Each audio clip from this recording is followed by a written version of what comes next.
I know you know me. I'm Karen Norwood. I'm the Agent Services Coordinator, and I'm going to help you today with leases. But I have a wonderful friend. Paul, tell us who you are. So I'm Paul Steffen. I'm in my fifth year in real estate, in my fifth year with Keller Williams Premier. And the reason she called me is because I also have rental properties. So I've worked with a lot of tenants, both as the landlord and also as the tenants agent. So I probably run into most of the scenarios that y'all might see. So I'm not going to be able to tell you everything that I know today, but if nothing else, I can kind of give you a heads up where to get started. And then you also have somebody that you know that could help you with the answers that you can call in the future.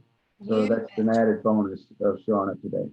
And I am so glad he's here because he knows so much more about me than about this than I do. So, ladies and gentlemen, you know what to do if you have a question. Raise your hand, wave, jump up and down, do something, do a chat. We will pay attention to that. I'm now going to share our screen. We're going to start with Paul's list of the top stuff that you need to do when you have a listing. So let me get this going.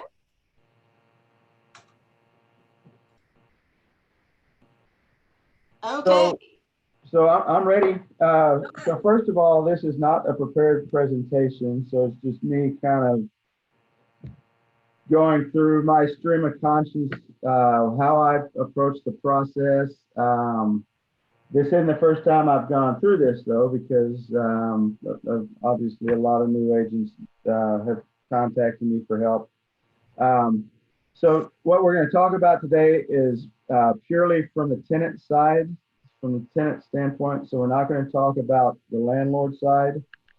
Might do that at another date, or if in the meantime, if you have any questions, feel free to reach out to me.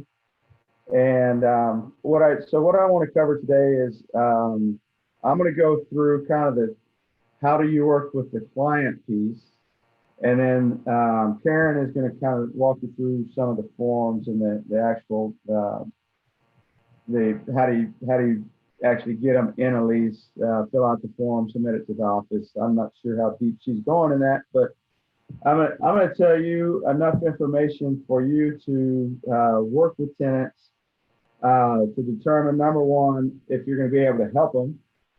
Number two, a little bit about how to find them homes, and then third is how to get paid, because everybody wants to get paid. Uh, I will say that, especially for newer agents, this is a great way to get into production because it gives you an opportunity to start working with people. It not only helps you towards a paycheck, but it also helps you develop your processes, like how do I schedule showings? How do I even, decide which one we go to first, second, third, those types of things. So, uh, and tenants typically turn into a paycheck faster than a buyer or seller might. So, uh, What happened? it's a great way to kind of get your feet wet, and I definitely recommend it. Um, the A little bit about my background. I actually got into real estate by purchasing rental homes, and in my previous life, I was a financial controller for oil field manufacturing for over 30 something years. I was getting towards the end of my career and was looking for passive income, so I started looking for rental properties. I ended up buying two duplexes that were side by side, which means I bought four doors on my first transaction. So it's, uh, jump in with both feet, basically. Uh, it is a little bit of the school of hard knocks, and so a lot of the things that I'm going to tell you is based on my experience of dealing with hundreds of tenants. Um, Probably the biggest issue that you're going to face is, am I going to be able to help the prospect? Um, because there's people that are looking for all kind of reasons why they want to move. Sometimes the reasons that they want to move may mean that you can't help them if they're getting evicted, if they don't have any money to pay their rent, those types of issues. Some people you're just not going to be able to help. Uh, my, sorry about that. Uh, my goal, um, I, and I didn't mention this, but Karen would probably attest. I'm also the property desk king. And I've spent a lot of time on the property desk, and a lot of the calls that you do get on property desk are for leases. Um, so it's kind of hand in hand, right? You're on the property desk, you get a caller, they say, hey, I want to go see this property. Well, of course they want to go see the property. The first thing we have to do as agents is find out if once they see it, if they're actually going to be able to qualify for a lease and be able to complete the transaction. So I've I've provided these to Karen, and she's free to share these with you as well. This is basically what I submit to anybody that I'm working with, or at least I'll go over with them. And in the initial call, basically once they say if they call in property desk or answer a sign or an ad, whatever, essentially once I get their name, address, email information, phone number, um, basically the next thing I'm gonna do is take them through the approval requirements to make sure that they're gonna qualify. And the first question that I always ask is, when did you want to be in your new home? It does a couple of things. Number one, it lets you see their urgency so that you can match your urgency with theirs. Um, Also, it gives you some opportunities to ask them more questions. Oh, you need to move like tomorrow. Where are you staying today? You know, what's creating this urgency? And as we get through this, you'll start to understand a little bit more why that's an important question. Um, so essentially, these tenant approval requirements, this is just based from my knowledge and experience. Uh, Essentially, the kind of the checklist that I go by, and also I use this checklist with any landlords that I work with, and I make them sign off on it that these are the approval requirements that we're going to adhere to as well. So I'm gonna skip around a little bit, but ultimately what we're talking about, the kind of the scenario that we're talking about, we've got somebody that's called us, they're interested. First thing we want to do is make sure that they're qualified. So I'll ask them when they're wanting to move. If it's within the next 30 days, then typically I'll move to the next step and get them qualified. Uh, if if they're looking for 2 months out, honestly, that's too early for us to start looking at houses because a landlord's not going to hold a property off the market for typically more than 30 days. And in order for them to do that, you're going to have to give him at the minimum the security deposit to hold the property. Was that a question, or are you just waving at somebody? Waving at somebody going by the hallway. Oh, okay. Uh, so so once we start getting into the approval requirements, so the conversation kind of goes like, when did you want to move? Oh, my lease expires at the end of next month, or I'm gonna make this easy. I want to move by September 15th. Great. Well, so you're within the 30-day window that most landlords typically are looking for. Most of them don't want to hold the property any longer than that. So it sounds like your timing is perfect. And of course, the address that you called me about is 123 Blanco Street. And I see that it's for rent for $1,500 a month. And that's the price range that you're looking in? Yes. Okay, well, first of all, before we make an appointment to go look at the property, I need to ask you a couple of questions to make sure that if it is the right house for you, that I'm going to be able to get you approved to move into the home. So the first thing is, and I'm going to go through a series of questions, and don't be offended by if I'm probing a little bit, but these are the questions that any landlord's going to ask. The questions that I'm asking you are something that a typical landlord is going to request.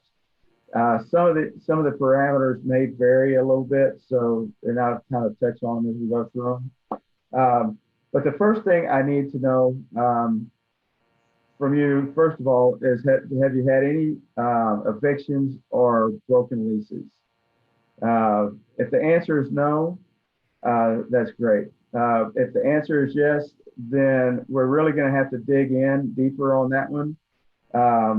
If it's been within the last 5 to 7 years, uh, it's you're going to have an additional challenge. The landlord may accept it under a number of circumstances. Maybe if they've paid off any judgments that they got for an eviction.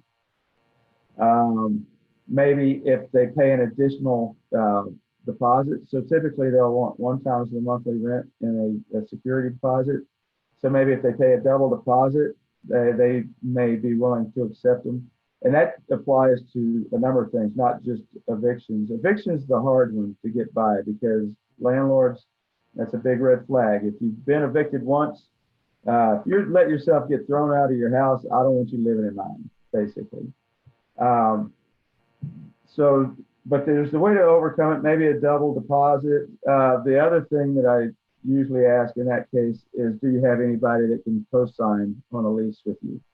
Somebody that can basically underwrite you so that the landlord has security and that you're going to pay your rent.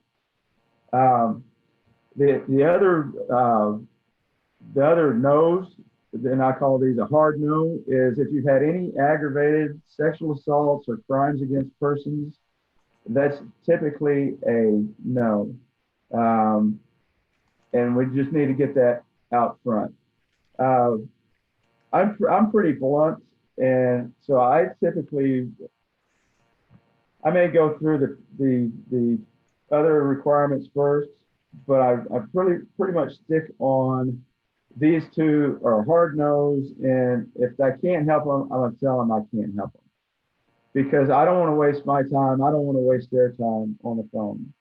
So, and that sounds harsh, but folks, that's the truth.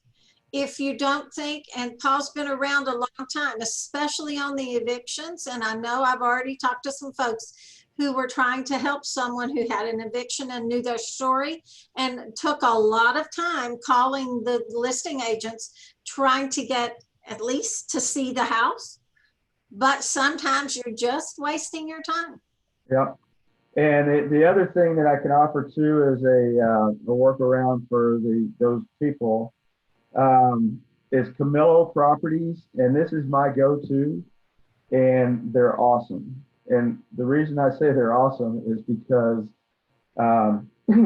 once you show the property, and if the tenant likes the property, then they make the application directly with Camilo. Camilo does work with lower credit scores. So here I'm saying a credit score of 620. They'll work with credit scores down to probably about 550. They'll also work with past evictions as long as the judgment is paid off. So that is the one option that if I do get somebody that's a challenge, I'll target that right off the bat and try to get them into a Camilo property. So Camilo Properties, is that just the folks up north? They have multiple locations in Houston. They have one in Katy off of Porter and Clay. Correct. They also have one right near my house off of Barker Cypress, and they're actually building that one out.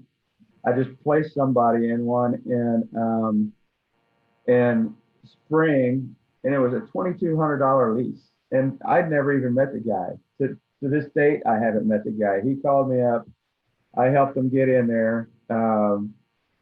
He went and saw the house, put in his application, and I'm waiting on the front office to tell me I've got a green envelope for $1,100 or $1,050, whatever it is.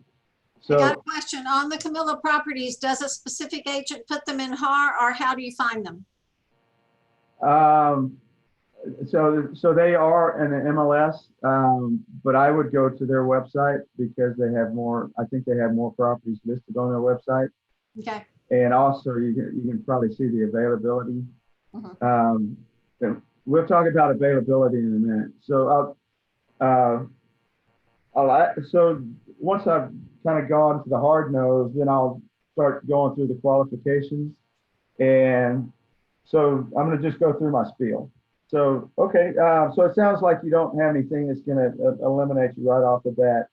I'm going to go through the typical qualification requirements that most landlords are going to have. And you just stop me if I get to one that's an issue. First of all, they're going to require that you have at least 3 times the monthly rent. So the house that you called about was 1,500. So they're looking for 4,500 in gross pay. So that's before taxes. They're also going to be looking for a history of stable employment. So what that means is not jumping from job to job, no gaps in employment. They typically prefer you to be in your employment for at least a year, if not longer. They're also going to be looking for a credit score of at least 600 and above. It depends on the price range. Typically for something that's under 1,600, 600 might be the cutoff. When you start getting into over 2,000, and maybe there's 620. When you start getting into the higher price ones, 3,000 above, maybe it's 650 or more. So that number can vary depending on the price range, but otherwise, everybody's going to run a background and credit check. On the background check, they're going to be looking for any recent criminal charges. First of all, most don't want to see any misdemeanors in the last 5 years, any felonies in the last 10 years.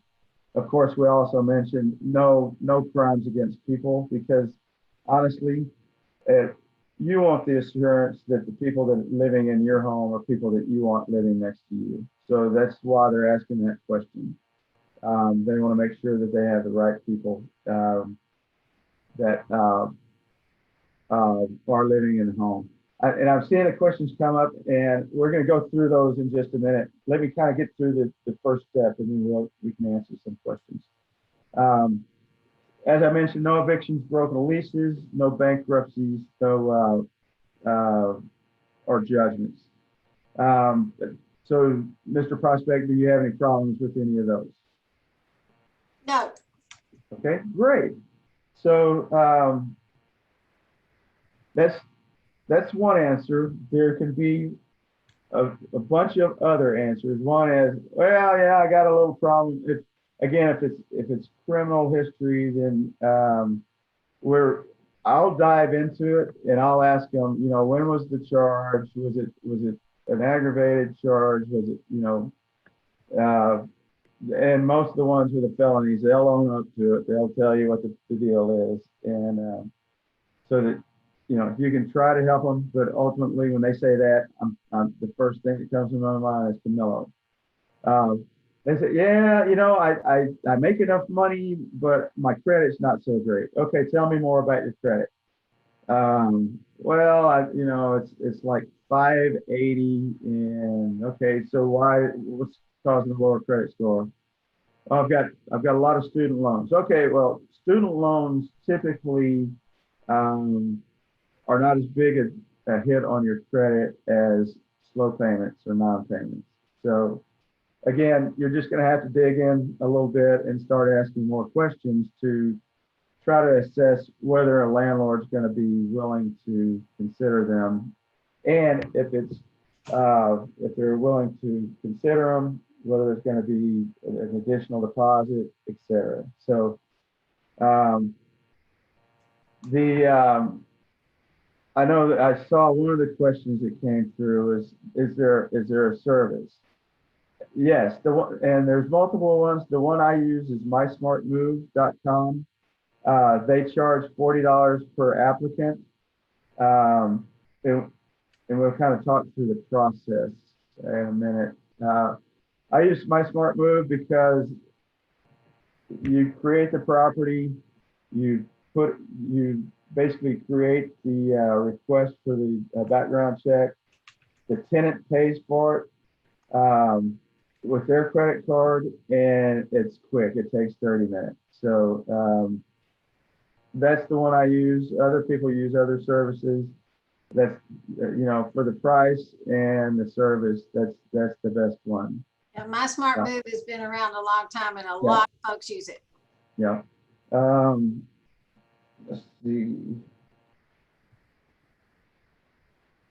Yes. So I require a photo ID on everybody over 16 and a background check on everybody over 17. And the reason I do that is because if they're 18 and they have challenges on their criminal history, then they may say that they're 16 or 17, and I want verification that they're not 18. So yes, it's over 17 for 18 and above. Okay, but I do ask for the driver's license because I assume at 16 they Have a driver's got a driver's license. So yeah, Camilo Properties, you can Google them. They have a great website. They don't charge the agent a fee to show them. And once you show them, then basically the tenant is working with Camilo, and Camilo keeps you in the loop. So when my tenant was approved, the recent one, they sent me an email saying, congratulations, we've approved him. He signed a lease. We're going to send a lease for you to review it. And oh, by the way, here's also the agreement between brokers so that you can get paid. They're very professional. They got a great operation. So, yep, can't say any more about them. Yep, so we talked about my smart move. The next thing I'll talk about is okay. Well, it sounds like that it looks like your qualifications are good. I don't see any challenges, or the challenges that you have. I think we can overcome those. So we know that you want to move on September 15th. You've selected this individual house. First of all, I want to call the agent and make sure it's still available before we make an appointment. The reason being is that a lot of times they'll have applications in, they've actually approved somebody. They don't update the MLS system until they've actually received the signed lease and the security deposit to hold the house. So if they're in the final throes, they've already, basically they're there. In most cases, I would probably hold off showing. My next question is, are there any other houses that you saw in the neighborhood that you'd like to see at the same time? While we're out, I can make appointments to see not just this appointment, but not just this home, but we can go see 2 or 3. I can set up a tour for you. That way you don't have to call each individual listing. You just call me as your agent and I can set that up for you. At some point in there, you probably want to ask them, they may have already volunteered when you say, I can set up a tour for you. Oh, well, I'm already working with somebody. Oh, okay. Well, in that case, then you probably need to contact them if you wanted to make an appointment to see this one. But let me ask, have you signed any type of written agreement with them, or have you just talked to somebody else at another property? No, I just talked to somebody else at another property. Oh, okay. Well, in that case, as long as you haven't signed anything with them, I'm happy to help you with that. And so did you have any other properties that you needed me to that make an appointment with, and we can go see those as well. So definitely call the agent and verify that they are available. They'll still let you make an appointment online and go see them, even though they're, like 99% of the way to approving somebody. So they've already approved them. They're just waiting for the check. So at that point, I would, I would call the agents. If there are any challenges that you've uncovered, either timing. Oh, the other question. Great question, Shelley. We'll cover that. The other question I'd ask them is, do they have any pets? And I think if you look further down the document, Karen, could you kind of scan down?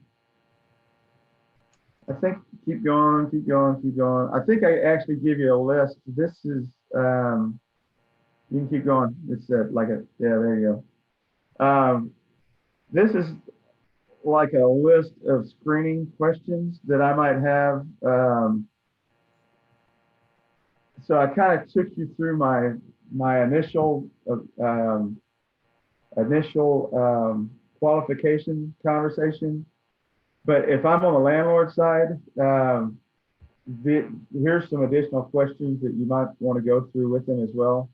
But one question I will ask is if they do have any pets, we're not even going to talk about support animals. If you get to support animals, call me. I can kind of walk you through that. That's It's the again new one of those. popular thing. Yeah, it's common. People go on the internet and find a service where they pay $25 to avoid paying any kind of pet deposits and pet fees. So there's specific rules and requirements that we have to follow, the landlord has to follow, that but we need to be aware of those as well. So anyway, here's some more questions that might pop up. And honestly, if you look through these, you can use them to kind of weave into that qualification conversation, right? So when they say, yeah, I need to move like tomorrow. It's like, oh, okay, well, tell me a little bit more about that. Yeah. You know, whatever. That if they are Section 8, then they'll ask you, or they'll say that's one of their first questions. Do you take Section 8? Because they know that there's not very many people that do. You will come across them all the time, and they're a challenge. Honestly, I haven't done one. I tried early in my career, and there is a website called, I think it's called section8houston.com. There are just not that many properties available, and there's a lot of tenants or landlords that swear by them because it's kind of like having a co-signer on every lease. But most people don't want to do it. So anyway, there's some more questions there. And then further down there, and I just wanted to point this out. Can you scan down a little more, Karen? There's another section. Same thing for the landlord. And these are questions when I'm following up where I'll call the landlord, the previous landlords, and Whoa, sorry, hang on. and do some additional qualifications. So I kind of jumped ahead, but I just wanted to make you aware that there's more questions that need to be asked before this process is over. Section 8 is I think it's actually a HUD, Housing Urban Development Program, sponsored by the city that provides housing to low-income individuals, and there may actually be more requirements. A lot of them have been in domestic abuse situations, that type of thing. So they typically have challenges, and so they're getting support services from the government. So you can go back to the top, and we'll continue the process. So so we've pre-qualified them on the phone. One of the things I like to do is actually let them disqualify themselves, because if there are challenges, I want to find out in a hurry. I don't want to go show them a bunch of houses and then find out that I'm not going to be able to get them qualified. Honestly, it's wasting everybody's time. If they have challenges, then their best bet may be to stay where they're at if they can, or to a lot of apartments are more lenient in their approval requirements, just because that's their business, right? So, and that is very hard to do because you feel for these people, and yet you can only do so much for them. Right. One, if they've got the problems, or two, if they don't have the money. But you've Yeah. got to find out ahead of time, because that's good for you and better for them. Yeah. And also, I've actually been reaching out to my database with a call that says, hey, do you know anybody that's in trouble? You know, that it's a little more nuanced than that. So we're just calling out to see if there's anybody that we can help during this time. We've put together a list of resources that if you or maybe somebody, you know, family or friends is experiencing difficulty during this time, let me know. We're happy to help. And a lot of times, yeah, you know, my friends, they can't pay their rent. There is a program, if they live in the city of Houston, you have to act fast. It's actually just opened up today for tenants. And there's a list of requirements that they have to comply with. So it's not going to help everybody, but there are some resources out there. So, and it's sponsored by the city of Houston. If you're interested in that list, maybe that's something I can make available too. If you get somebody that you want to reach out to help. Does it help with part of a lease, or like a Section 8, or what help does it give you? Yeah. So it provides them some funding to cover like their current month. And it also requires the landlords to make some, basically it's a forbearance program. The landlord has to agree not to evict them for like 45 or 60 days. They have to they have to eliminate any late fees or other charges that may be put on them. And they have to reduce the rent that they collect on them. So it's up to the landlord has to opt in, but you know, it might be a win-win, because if the landlord doesn't have somebody else to move in, he might be willing to do that rather than kick them out, right? So it is an option. So we've gone through the pre-qualification. We've called the agents to make sure that they're available. We'll go on a showing time and schedule the appointments. Showing time is awesome because it does allow you to kind of create your routing scheme, so you can not go from here to there and then back to here, which I use Google Maps to do it, but now showing time has a way to do that as well. So you'll go show the homes.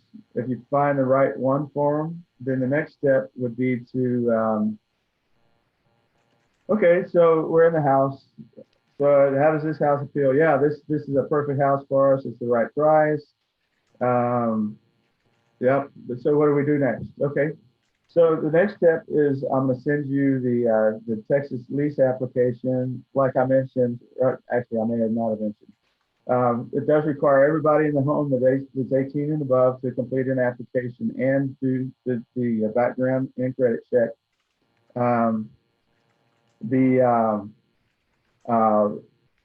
In most cases, you don't have to pay the application fee until we've submitted your paper application, so that they have a chance to look at it and let you know that you have a tentative approval.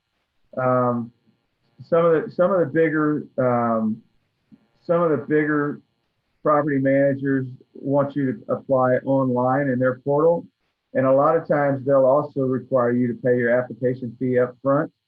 So in those cases, I'll call and basically have a conversation. If there are any challenges in your credit, et cetera, a lot of times I'll call the property manager, have that conversation before we submit the application, because what I don't want you to do is spend $50 a person to apply, and then you get denied and they keep your $100 or whatever it is, right? So I want to do everything I can to get you pre-approved before you pay for that background credit check.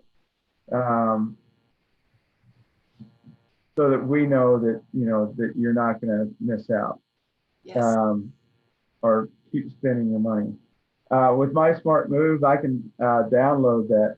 And a lot of times the landlord is the one that gets that. But if they do deny you, and it's $40 for that one. If they do deny you, then I ask them to send me that information so that hopefully I can submit that on your next application, so that you don't have to pay that fee again. So, And did everybody understand that? If you go to My Smart Move and get all the documents, it's going to be sent to the landlord wherever you're applying. But if they say no, ask them to send it to you so you can reuse it. yeah, yeah. So, so the process is, first of all, I'm going to send you the Texas application. Everybody 18 and above has to complete it. I'll also need the photo ID of those individuals as well, and then also I'll need your proof of employment and income verification, and for that I need your last 2 months pay stubs. If you're not a W-2 employee, say you're self-employed, then in most cases I'll need more information. I'll need at least your last year's tax return, showing a full year of income from that business. And I'll also need your last 3 months bank statement so that I can verify the gross income off of those. And essentially it's the landlord is going to require those, right? So have you noticed how much information you must have and you want to get ahead of time? A lot of this, like we're scrolling down, is in the application of current and past employers. But a lot of these things, they're going to need to get you a copy of or meet you somewhere to make copies. You've got to have a copy of that information. Is this easy? No. Does it take time? Yeah. Continue, Paul. Yep. So, and a lot of so the pay stubs, most people nowadays use a payroll service and they got them in a PDF file. So they got it in their email. The main things that you need to submit the application is going to be the application itself, their photo ID, verification of income and employment. And then usually if they do have pets, I will ask them to send me a picture of the pet, because that's a good idea. Yeah, that you can't count how many times somebody said that little Poochie is 20 pounds and it turns out to be 150-pound Malamute or something else. So how do you deal with older clients that refuse to release the info? Ultimately, I'm trying to help you move into a new home. The landlord is going to require that you submit this information. We can't take the next step if you're not willing to give that to me. So if you're not willing to give me this information, I'm sorry, but I'm not going to be able to help you. And either they want to move or they don't. So, and again, I'm probably sounding pretty cold-blooded and hard-hearted, but after doing this enough times, that you can sugarcoat it as much as you want, but I'm giving you the down and dirty that if they're not going to give you the information or the landlord the information, they're not moving in the house. No. Yep. So that's what it is. So once you submit the information to me, and I will make sure that I've got everything I need to submit it. Make sure. So you're going to review the application. Make sure that the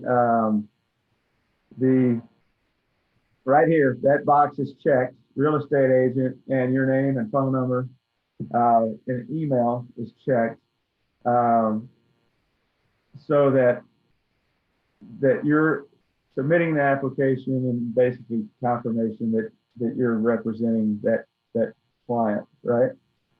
Yes. So let me tell you how I do this. I actually use .loop because that's what I started on and that's what I know. I know that they recommend DocuSign now. Karen's going to have to tell you how to use that because I don't know how to use it. But in .loop, I'll prepare and send them four documents. I'll send them, no, 3 documents. I'm going to send them the IABS because we're required to send it to them on the first substantive conversation about real estate. I'm going to send them the application, and I know in dot loop you can set it up to where basically all the blanks besides where your name is,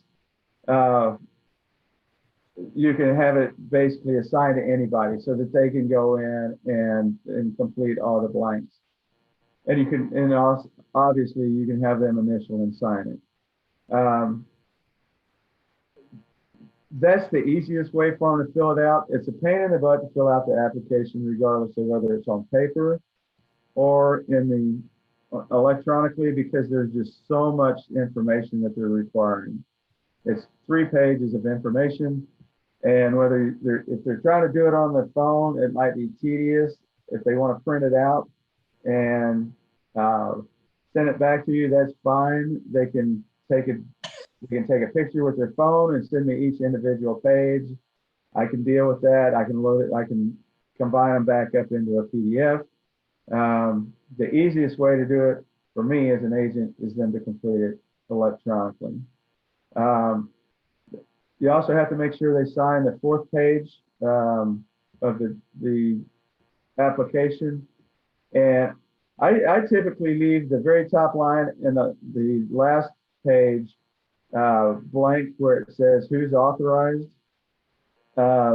Because if they get denied on one, if we want to submit on multiple properties, I don't want them to have to redo it. Keep it one more down.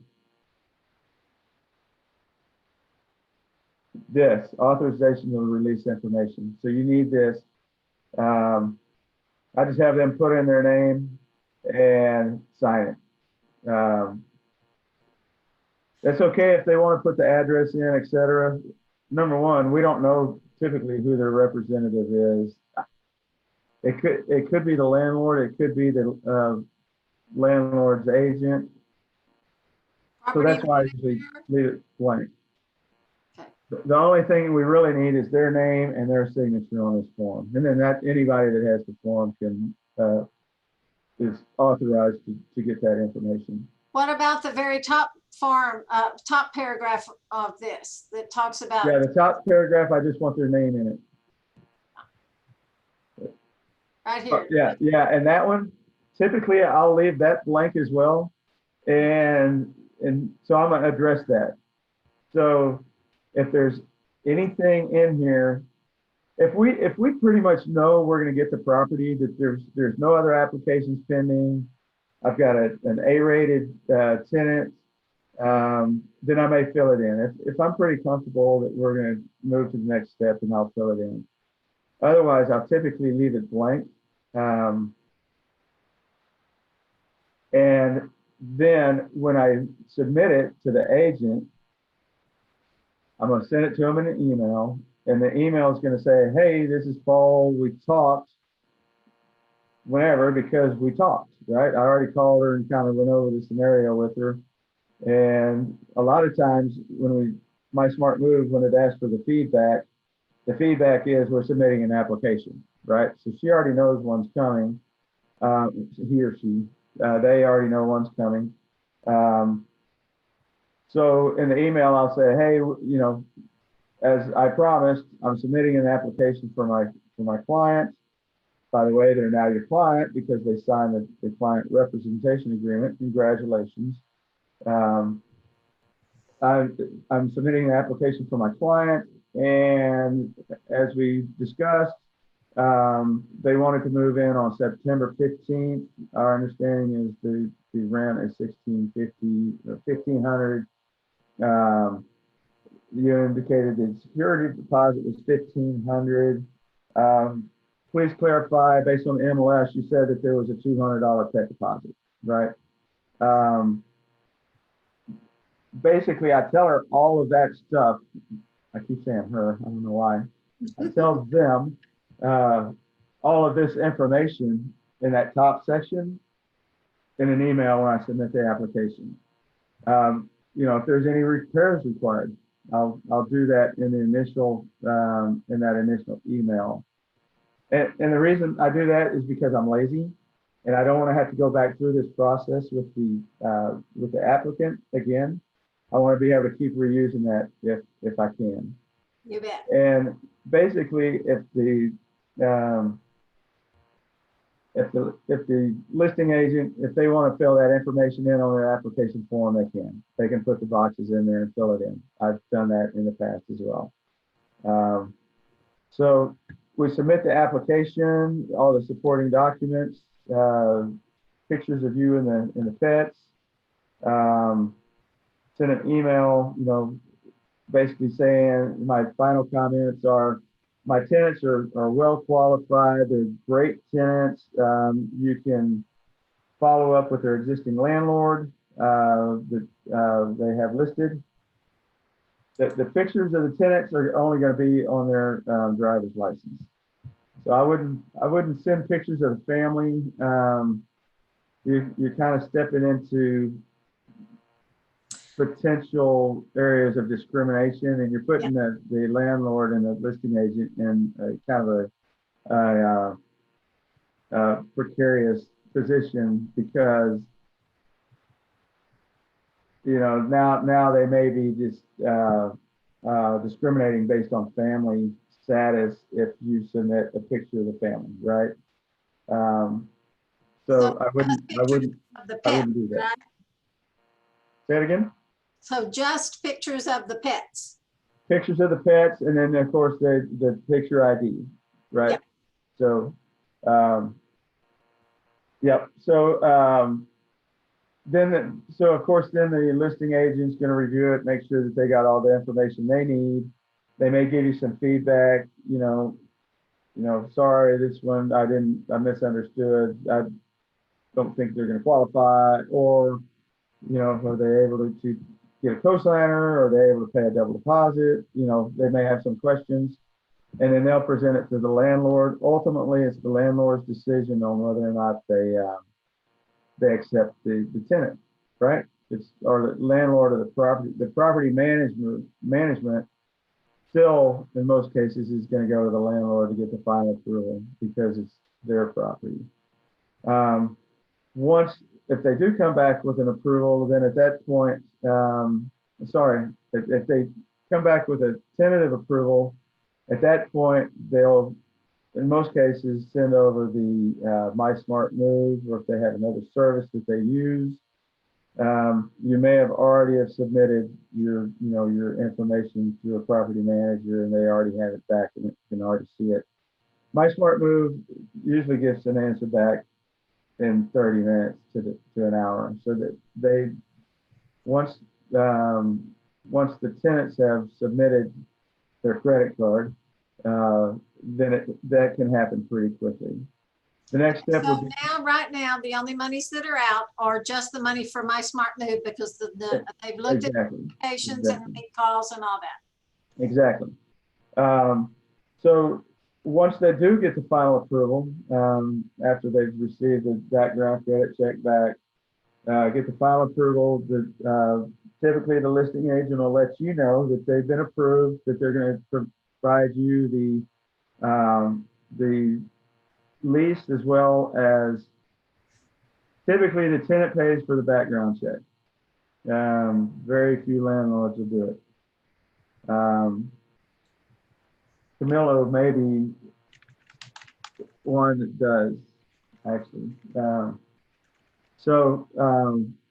Once your tenants are approved, the listing agent will let you know. They'll send you over the lease. I review the lease and make sure that it doesn't have anything in there that looks entirely unreasonable. Now that's very important. Did everybody get that? The listing agent's going to do the lease, because you don't have a clue what's put in there or what the landlord wants, where to go, who to call, the whole thing. Yeah. Lease comes from the listing agent. Yeah. I've actually written leases for on the tenant side, but it's not very often, right? So as a newer agent, if you don't know what's appropriate and what's not, then reach out to Karen. She should be able to help you with that. If she can't, she's got my number. Yeah. Um, so I'll go through the lease, make sure there's not anything in there. If there is something that looks like it's stepping over the line, Oh, uh, I'll call the listing agent and say, hey, I see y'all are looking for this, or asking for that. Are y'all flexible, right? So I'll make sure that I'll make sure I'm comfortable with it. As a newer agent, it's going to be more difficult, but as life goes on, you will get more experience. So the last thing, if you can go back to my page, I think I had a couple other. Yeah, I had a few other items in there. up, down, where? Yeah, right where you're at, pet deposits. That's in the MLS usually. So a lot of times they'll want an additional pet deposit. Typically, they'll only accept smaller, non-aggressive breeds. Aggressive breeds are defined typically by the insurance companies as things like Dobermans, Rottweilers, German Shepherds, Pit Bulls, those types that are not allowed, and that's primarily from insurance reasons. They may require an additional deposit or maybe a non-refundable pet charge, or maybe even a additional monthly lease. Apartments are more known to charge an additional monthly amount and not so much in single family homes. Security deposit could be 1 or 2 times the monthly rent, depending on the credit. So next step. So once the lease is signed, a security deposit at a minimum is required when your tenant signs the lease and the landlord executes it. At that point, then the security deposit is required to hold the lease. So until your tenant pays that security deposit, the lease isn't valid, and the property is still listed as active on the MLS. Once they get the security deposit, sometimes they'll want the pet deposit as well. So they'll want all the deposits up front. Sometimes they don't want the pet deposit until the first full month's rent is due, which is the next step in the process. So you provide them the security deposit to confirm the lease and to hold the property. You provide them the first full month's lease prior to move in to basically get the keys. And that's no matter what day of the month it is. Yep, exactly. So say they move in on the 15th, they'll pay the full $1,500 on the 15th or 14th or the 15th to get the keys. If they haven't paid any pet deposits, what's that? Payable to actually it's going to be payable to the listing agent's broker. You're right.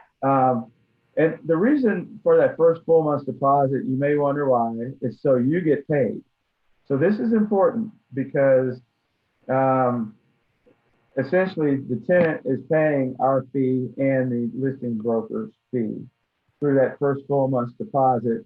So sometimes, and this has happened where the tenant, the listing broker has given us approval to pay half and half to our broker and their broker. But I wouldn't do that without written authorization from the listing agent, right? The other thing the other document that they're going to provide to you with that lease is it's called the ADV, the agreement between brokers, and that's how you get paid. So it'll say that the listing broker agrees to pay you half a month's rent, which is basically what they agreed to. That's in the MLS. If you look down in the bottom, right above where it says what the security deposits, et cetera, are, it'll say what they're going to pay you as the tenant's agent. It's typically half a month's rent. So that's extremely important. You have to have the ADV back to them. along with a copy of our W-9, which is available it's available in .loop. It's probably in DocuSign as well. It's also available in the paper copies, wherever those are in the office. I don't know where you have to keep those anymore, but I think they're in the kitchen area. But They're in the way back by the back door. Yep. Where they are now. Just ask me, I'll send you one or tell you where they are. So the ABB is agreement between brokers. That's how you get paid as an agent. Essentially, it says Right here. that the listing broker will pay Keller Williams Premier, not me as the agent. It's going to pay the broker 50% of the monthly rent. It's okay. That's why you're here, to learn. I got you. On this, before you go any farther, Paul, on this screen, the other fees, go ahead and there's nothing on renewals. We never get paid on a renewal. But down here on sales, do go ahead and put a 3% sale price, just in case by the end of the thing they want to buy it. You still have an agreement. Is this the ABB? Yes. Yeah, so I can, wow, is it 3 o'clock already? Sorry, I took all the time, Karen. Typically, the listing agent is going to send the ABB to you. If you have the opportunity to send it to them, I would, I don't usually ask for anything on the renewal. Like Karen said, I might put 3% in there on if they sell it. I can guarantee you about 90% of the time they're going to cross it out, but it doesn't hurt to ask. Yeah. So the main thing is that on the ABB is that you are getting 50% of the lease. A1. Yep, A1, and it's actually called out in the MLS. Is where you can see the. Now, if by chance there is a different fee on the MLS, you put it on number 3. If they're playing some of them are playing 2% of the thing, or 200% or 100%. Just put whatever it is that the MLS says. Yeah, right. So so once they've been approved, they've signed the lease, they've provided the deposits, they provided the first full month's rent. If there is a prorated rent, then it's due on the beginning of the following month, right? So in our case, it's a $1,500 rent, and they moved in on the 15th. So that means they actually pay 16 days of rent, the 15th through the 30th. If you do the math, it's actually 16 days. So 1,500 divided by 30 times 16, it's going to be roughly $750. Well, nope, I can probably do the math better than that. It's going to be 800. It's not, but close enough. So they pay that prorated rent on the beginning of the first of the following month, right? Yep. So September 1 in this case would be the prorated amount. Right. The last thing that they're going to do is they're probably going to be provided a inventory and condition report, which the lease will require them to return in 5 to 10 days. I highly recommend to my tenant clients that they not only fill out the form, but also take pictures. And yes. And at the very least, or take a video, but do a walkthrough of the house. This is for the tenants' protection, because even if they don't acknowledge it, right? As long as you email it to that listing agent and you have proof of it, or the tenant has proof of it actually, because they're going to return it directly to the landlord. Then they then at least have a case in small claims court to say, no, I showed you that the toilet seat was broken or whatever, right? So this is important that the tenants do this and return it. Question. Honestly, a lot don't, but when they get, when they move out and they get taken advantage of on a security deposit, they can't come back to you because you advised them to do that. Question. Sure. Okay, so this gets sent back to the landlord, right? Not the listing agent. Yeah, and it could be, it depends on who it is. The property managers are going to have you send it back to them, and they're going to give you instructions. Second question is this, ladies and gentlemen, it is already little after 3. Would it be okay with you for us to do 10 more minutes, or do you need, if you need to go, you are certainly welcome to go. Those who would like to continue and stay. Yeah, and I want to answer any questions you have too. So I've got a few more minutes as well. So if y'all, I'll tell you, I'm just going to show you the different documents. I will make them available to you if you want me to just send them to you. So I want you to let me know what you'd like for me to do. Okay, Paul, let's finish it, round it up. okay. So actually, I think I'm pretty much to the end. So essentially, once they've paid their first full month's rent to the landlord and gotten the keys, that's where our responsibility ends. And I will definitely let my tenants know that, and I'll say, hey, by the way, I appreciate you allowing me to be of service to you. From now on, your relationship, this ends our relationship as far as this particular transaction. You now are in a relationship with the landlord directly. So any questions you have about the property, you have every right to and obligation to contact them. And in fact, we as agents want them to do that because we don't want to be in the middle of that relationship. They're now the landlord's responsibility. So, and I'll make that clear to the tenants. Yeah, we're kind of out of it when that thing starts and you hand them the keys and you get them. That's right. Once they have the keys, then that's when the relationship cuts over. Because this does not survive the closing like other things do. Yeah, well, that is the closing essentially, right? When they move in, bye. Yep. Me call the landlord. Yeah. And also, it's an opportunity for me to thank them for letting me serve them. The other reason tenants are great is because that they're going to move, or they potentially are going to move in a year. So you put them on your follow-up for 9 months from now, if not more. You can follow up with them every month, every quarter if you can fit that into your rotation. So follow up with them, but definitely put them on your calendars from 9 months out to get in touch with them just to make sure how everything is going and see if they're thinking about buying a house in 3 months. Yes. The other thing I also ask them. Nice choice there. Yep. Also, who else do they know that I can help that's looking to move? So try to get a referral or two from them. And then the last thing I'll say, and by the way, in the next couple of days, you're going to get an email from me. Actually, it's not going to be from me. It's going to be from HAR's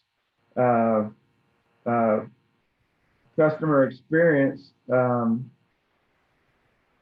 I love 5 stars. And so I want to know that, first of all, can you give me a 5-star rating on this transaction?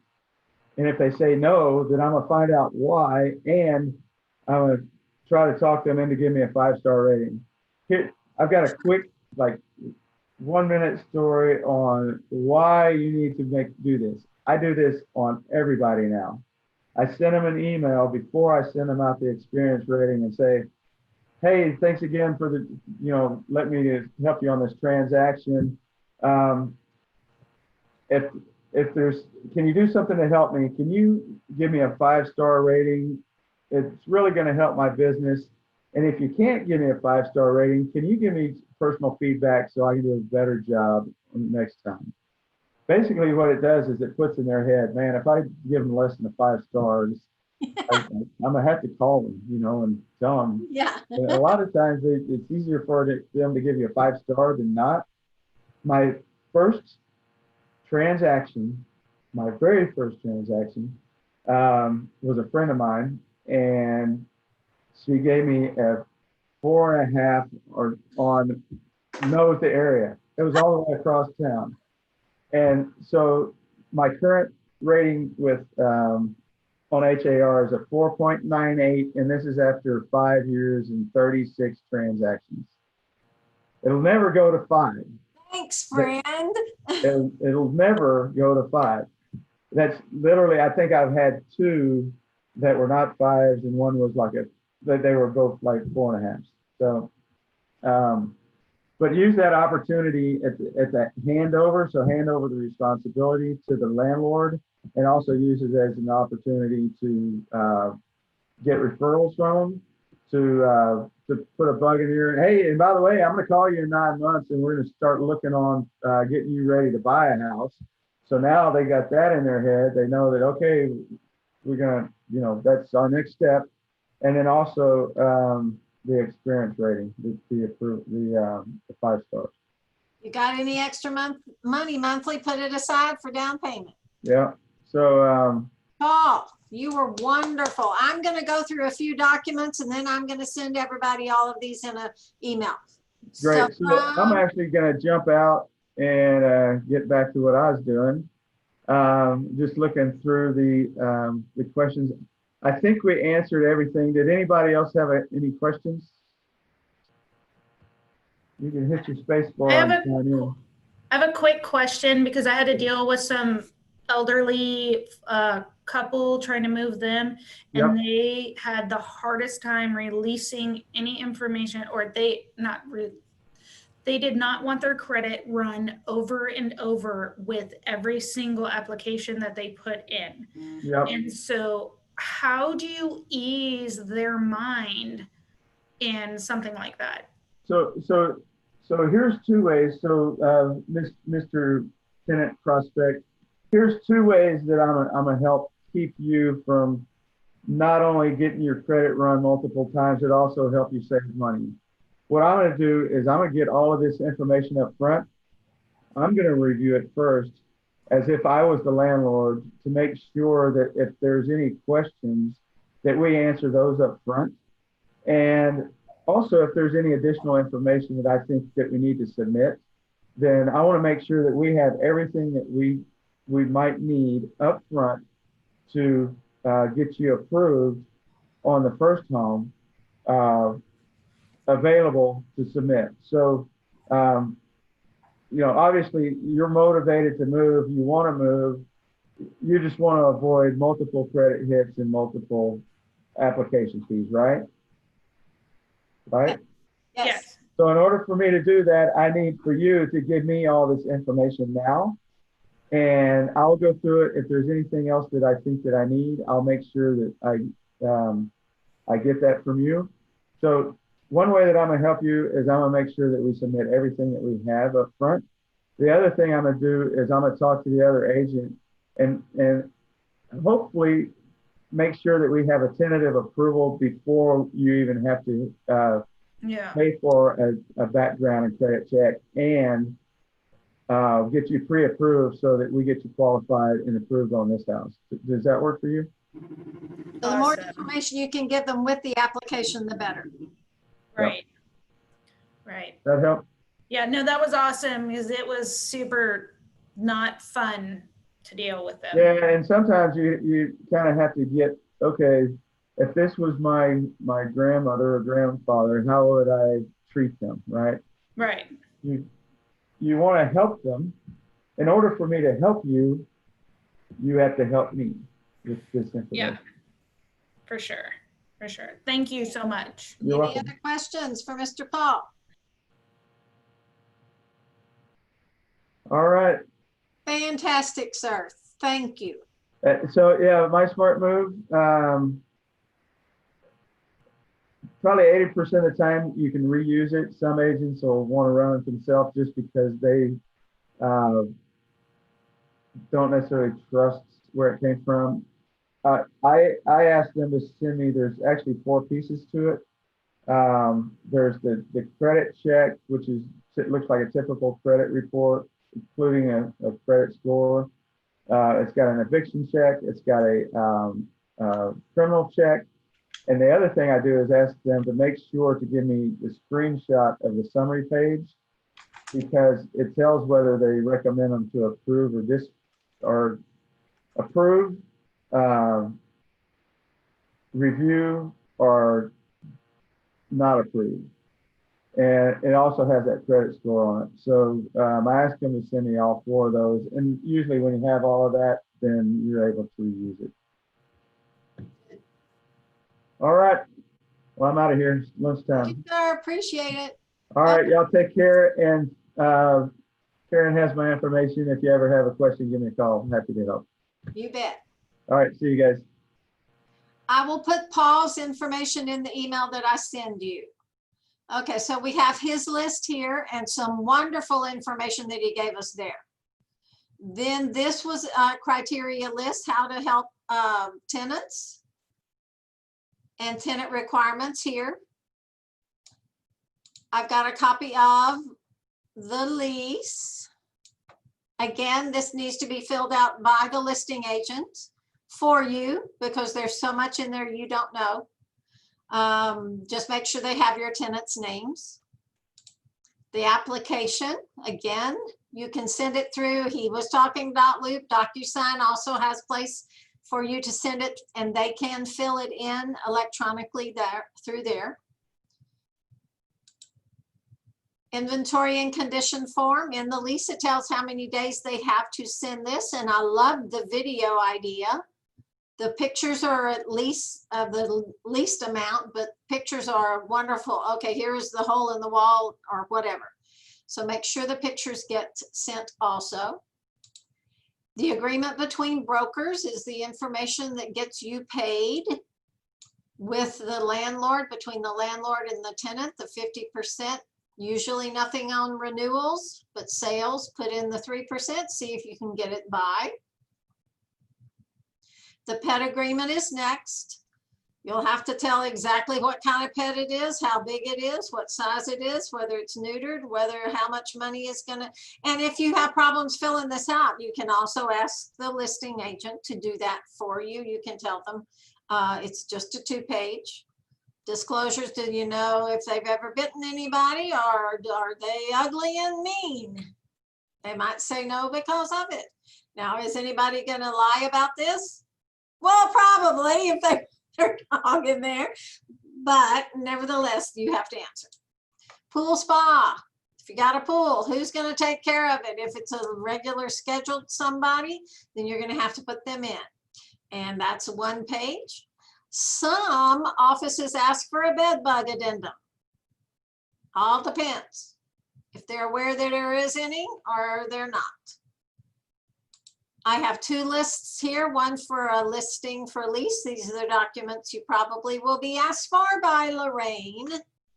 And if you have the tenant side, this is the closings for lease documents you could or have to have. And the last one is the Texas Realtors Model Tenant Selection Criteria Form. That tells you exactly what they are. Oh, I forgot to take this off. Oh, I'm going to have to get you one that's blank. I borrowed one from somebody, though this verbiage right here is really good. You can add other things. These are just some criteria that your landlord might want to use as far as selection criteria is concerned. So this is an idea. I will blot out this person's name and send you a blank one. Thank you so much for coming on today, and let me know if you have any questions. I will definitely send you these docs and Paul's information also. Bye, everybody. You're welcome. He was wonderful, wasn't he? See, I told you I have somebody who's done this forever. Bye-bye. Have a good day.